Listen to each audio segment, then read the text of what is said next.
जय श्री महाकाल। महाशक्तिशाली मसान, बहुत सी शक्तियाँ होती हैं, उनका अपना अपना और अलग अलग महत्व होता है। उनमें से मसान बहुत शक्तिशाली एक देव होता है। एक व्यक्ति ने कमेंट किया था कि उसने लिखा कि मैं आज बता ही देता हूँ आपको कि मसान क्या होता है। उसने बताया कि जो औरत प्रेग्नेंट में बच्चा रहते हैं वो मर जाती है तो मसान बनती है। तो ऐसे ऐसे लोग हैं कि जब इनको अब पूरे कॉन्फिडेंस के साथ कोई व्यक्ति, चलो ऐसा हो कि उसने सुना हो कि भाई सुना हो कि मैंने ऐसे सुना है कि ऐसे ऐसे मसान होते हैं, तो बात अलग है। पूरे कॉन्फिडेंस के साथ, जब व्यक्ति को पता ही नहीं है, जब नहीं पता है तो इतने कॉन्फिडेंस के साथ ज्ञान नहीं देने चाहिए। जिन जिन लोगों ने मसान की साधना की वो जानते हैं कि मसान एक शक्तिशाली, एक भारी भरकम, एक मजबूत कद काठी का देव होता है। और ये छोटे बच्चों की आत्माओं से लोग तुलना कर देते हैं, इसीलिए लोग भटकते हैं। यही कारण है कि लोग भटकते और भटकते और भटकते और भटकते जा रहे हैं। इसीलिए जो लोग एक दूसरे को ढोंगी, पाखंडी, ये वो गुरुओं को बदनाम करना या अलग अलग तरीके से उनका बोलना, क्योंकि वो चीज़ इनके यही कारण है कि बार बार उन्हें इस चीज़ से सही समझ नहीं होती है। वो भटकते जाते हैं, भटकते जाते हैं और वो अपना भी पतन कर लेते हैं दूसरों का, और शक्तियाँ उन्हें कभी भी प्राप्त नहीं होती है। यही एक मेन कारण होता है। और अगर इन सब चीज़ों को समझ लिया जाए और जान लिया जाए, मैं बार बार आप लोगों को इसलिए कह रहा हूँ क्योंकि जो सिद्धियाँ में आप देखते हो कि ये मंत्र ले लो, वो मंत्र ले लो, तो सबसे पहले आप लोगों को इतना ध्यान हो तो मंत्रों के भेद पता होने चाहिए। अगर ये आपको पता नहीं है कि मंत्र कौन से, एक मंत्र कैसा है, काम करेगा कि नहीं, क्योंकि मंत्र में जैसे मैं हूं और आप हो, और हम आप अगर दोनों मित्र हैं तो एक मंत्र में साथ चलेंगे, और एक दूसरे से अगर शत्रु है तो एक मंत्र में कभी नहीं चलेंगे। वो मंत्र सिर्फ कपोलिक होती है, वो इंसानों द्वारा अपने द्वारा फायदे के लिए बस गढ़ दिए जाते हैं। और सबसे पहले उस मंत्र की शक्तियों की कृपा होनी चाहिए। बड़ी सबसे बड़ी चीज़ ऐसा नहीं कि फला मंत्र दे दिया हो गया, वो मंत्र दे दिया हो गया। अगर उस शक्ति की कृपा है आपके ऊपर तो उसका नाम ही काफ़ी है। बस दुनिया भर के मंत्र की जरूरत नहीं है। और जब दुनिया भर के मंत्र करके आपके मन में अगर षड्यंत्र जागेगा तो शक्तियों की कृपा कभी नहीं प्राप्त होगी। इतना आप लोग जरूर ध्यान देना।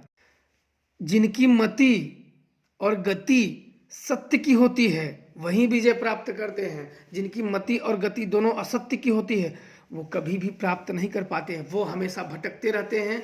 वो इधर उधर एक जगह पर वो टिकते नहीं हैं और भटकते वही हैं। एक जगह पर टिकने का मतलब है कि वहीं ज़्यादा भटकना नहीं, और यहाँ वहाँ मुंह मारने वाले हमेशा भटकते हैं और बहुत ज़्यादा वही भटके होते हैं और दूसरों को वही भटकाते हैं। इसलिए मसान की सिद्धि भी बिना गुरु के कृपा के नहीं हो सकती है। आप मंत्र भी ले लो, कहीं से भी प्राप्त हो जाए, लेकिन बिना गुरु के शक्तियाँ नहीं प्राप्त होती हैं। क्योंकि देवता भी और शक्तियाँ भी कुछ नियमों का बंधे होते हैं, कुछ नियमों में। जब तक गुरु की कृपा, गुरु ना चाहे, आपको सिद्धियाँ नहीं प्राप्त हो सकती हैं। आप कितना भी चाह लो ये प्राप्त कर लेंगे, वो प्राप्त कर लेंगे, और ऐसे लोगों के साथ तो बिल्कुल सिद्धियाँ नहीं प्राप्त होती हैं जो इन सब में दो के चार बोलते हैं, जो एक तरीके से बोल जाए कि जो झूठ झपाड़ी का सहारा रहते हैं। क्योंकि देव शक्तियाँ भी इंसान होकर जब इतना बुद्धि लगाओगे तो देव है, वो कितना लगाएगा। देव शक्तियाँ बोलती हैं, पता नहीं आपसे कभी बात हुई है कि नहीं, लेकिन इतना ध्यान देना कि शक्तियाँ बोलती हैं। आप लोग, बहुत लोग बताते हैं ना कि अपने बुद्धि से दिमाग ले लो, वचन ले लो, तो मैं सोचता हूँ कि इंसान मूर्ख होते हैं। शक्तियों से बुद्धि दिमाग नहीं चलते हैं, शक्तियाँ बोलती हैं। मैंने जब सुना ना तो मेरे तो होश ही उड़ गए कि अरे बाप रे, ऐसे मैंने भी ऐसे सुन रखा था आप लोगों की तरह कि 3 वचन ले लो, जब मैं बुलाऊं काम करो, ऐसे वैसे तरीके से। और शक्तियाँ जब बोली कि तुम सबका वचन जीते जी काम करता है, मरने के बाद हम सब का, अगर हम सब अपने वचनों का इस्तेमाल करें ना तो तुम सब कहीं के नहीं बचोगे। सही बात है। वो लोग शक्तियाँ, हम लोग तो जहाँ जाएंगे कुछ भी करेंगे तो हम लोगों की एक सीमा होती है, और मरने के बाद जो वचन लागू होता है तो वचन का मतलब होता है कि तुम जीते जी अपने वचनों का प्रयोग करो। मरने के बाद तब उनका वचन आता है, तब सोच लो वो क्या करेंगे। इसलिए कभी भी ऐसे दुष्ट लोगों की संगत में कभी नहीं आनी चाहिए। मैं तो यही कहूँगा, बाकी आप लोगों की मर्जी।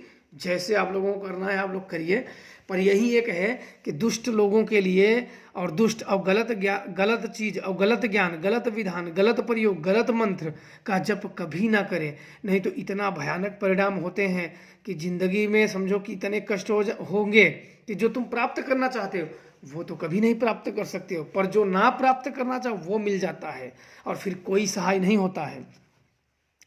इसलिए मसान को मैं बता दूं आपको कि मसान एक ऐसा है कि जिससे चाहे अपने कब्जे में कर सकता है, और ये इतना ज्ञान की प्राप्ति करा देगा कि शायद आप के गुरु भी ना प्राप्त करा सकें। और इतना आप लोग ये भ्रम छोड़ दो, ये छोटे बच्चों की आत्मा नहीं होती है, इतना आप लोग अपने माइंड से निकाल दो।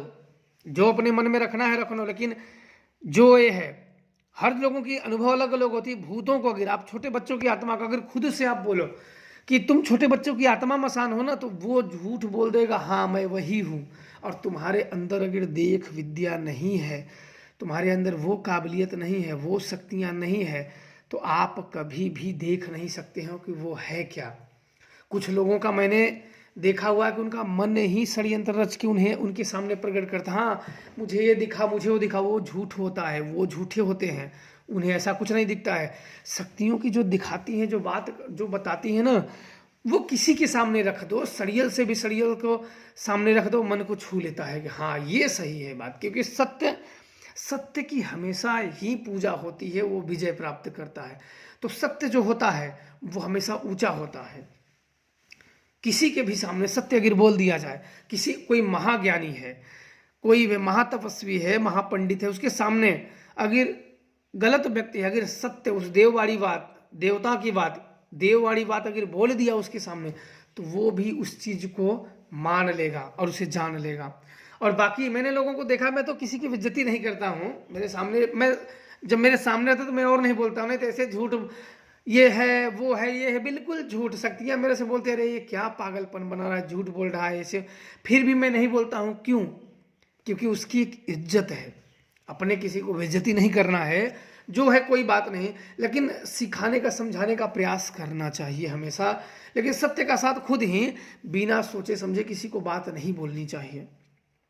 कोई ऐसे बोल देते हैं, लेकिन हाँ एक बात एक गलत है कि अगर गुरु, मैंने देखा कि मैं अगर बोल दूंगा, उसका सहारा दे दूंगा, तो उसका झूठ जो गलत है उसे वो पोषित हो जाएगा, वो और तब उससे भी बड़ा झूठ और फ्रॉड और फॉरेव करेगा। तो इसलिए वैसे लोगों को छोड़ दिया जाता है, क्योंकि वैसे लोग दंड के पात्र होते हैं। वैसे लोगों का जीवन हमेशा मुसीबत में होता है, और इन शक्तियों के कारण अपने जीवन को मुसीबत में मोड़ ले लेते हैं। तो इसलिए मैंने जो सिद्धियां की और कुछ अच्छे अच्छे शिष्यों को मैंने कराई भी, और सफलता भी उन्होंने पाया, पर जब सिद्ध आश्रम गुप्त लोगों में प्रवेश करने की बात आई, वहाँ कुछ जानकारियाँ जब ली गई, तो ये बात निकल के सामने आई कि 100 व्यक्ति में 5 ही लोग ऐसे हैं जो समर्पण की भावना रखते हैं और जो सफल हो जाएंगे। बाकी 95% लोग नहीं सफल हो पाते हैं। उनका सफल ना होने का कारण उनका मन है।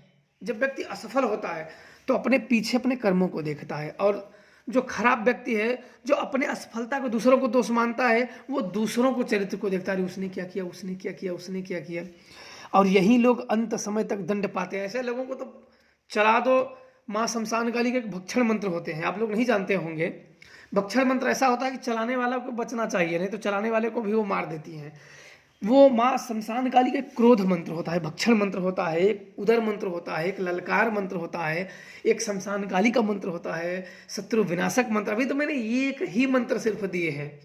माँ तारा के उदर मंत्र होते हैं, माँ तारा के प्रेतनाशक मंत्र होते हैं, माँ तारा के शत्रु भक्षण मंत्र होते हैं, माँ तारा के ललकार मंत्र होते हैं, माँ तारा की चौकी मंत्र होते हैं। आप लोगों को तो अभी तो मैंने बताया ही नहीं, अभी तो मैं देख रहा हूँ अरे इतने लोग आ जाते हैं, लोग पाखंडी है, तेरी के क्या बताएं मंत्रों को।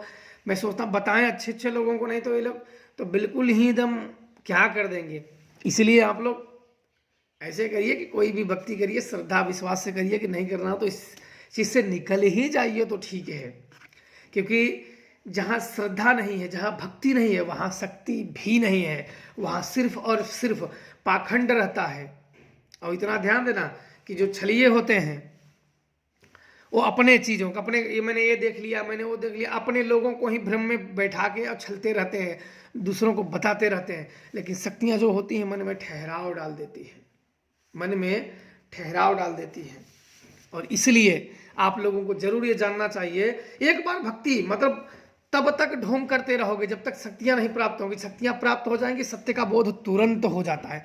आज अगर प्राप्त हुई तो आपको आज ही सत्य का बोध हो जाएगा कि सत्य क्या है।